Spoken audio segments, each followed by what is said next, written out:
As far as shelving people, people I don't think they understand the concept. The concept is if if let's just say, I'm just going to use a fake name. Let's say Joe Russo is getting shelved.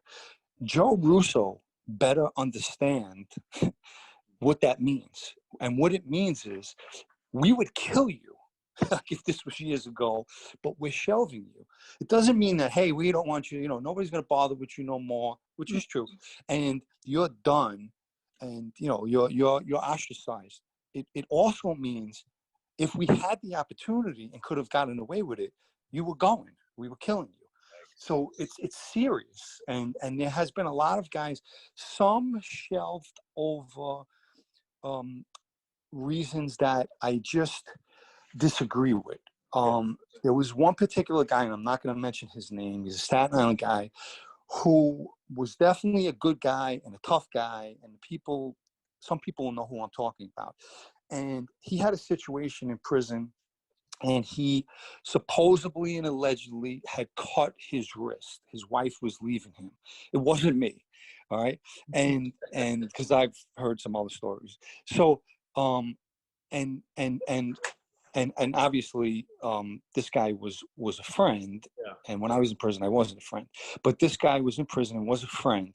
And when he came home, and let's not forget that he went to prison and kept his mouth closed and did his time like a man, they shelved him because of that. They felt it was a weakness. And you want to know why? Listen, when the first person can stand up and tell me that they never had some kind of a weakness in their life, I want to meet them. Let me see who they are.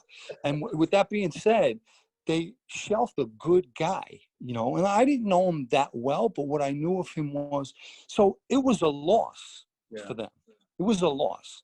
And they shelved the guy. And what happens is that sometimes, look, in a plea, when you're pleading on a case, as long as you're not implementing anybody else, and you're look, if you're on a RICO case and they know to give you that, to indict you with this RICO and know exactly who you are, if you have to admit,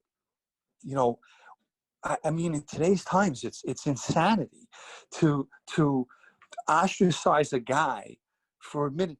Are you telling me that no one knows that organized crime exists? I mean, the guy's indicted on, you're indicted on an organized crime case. Right.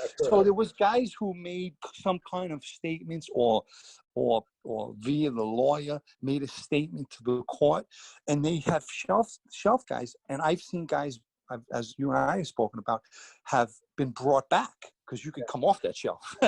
It's not a forever shelf. And but look at the difference, Tom. The difference is, what a lot of people don't realize is, years ago, the guy don't come back from the grave.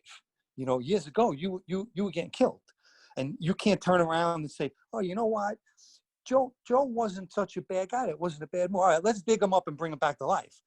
But now today, with guys on a shelf, they could actually take, and I've witnessed guys come off of the shelf and be reinstated, so to speak, in a life. Yeah. Interesting. Kind of like rehired. Interesting. So now we're getting good. So this is getting good. All right. So we got some good. I mean, even these questions keep getting better and better. Michael D. Great interview, he says. And I know this is a loaded question. I talked about this offline, but the Michael Meldish hit. If you can give a little bit of background about what happened there, because it was your family, as I understand. And just give us kind of the rundown for the Michael Meldish hit, which I believe is considered the last sanctioned organized crime hit. All right. So once again, for the record, I am not speaking from my firsthand knowledge of all of this, what went on, because I had nothing to do with what took place, the planning, the plotting, whatever it was. I was not involved in none of that. And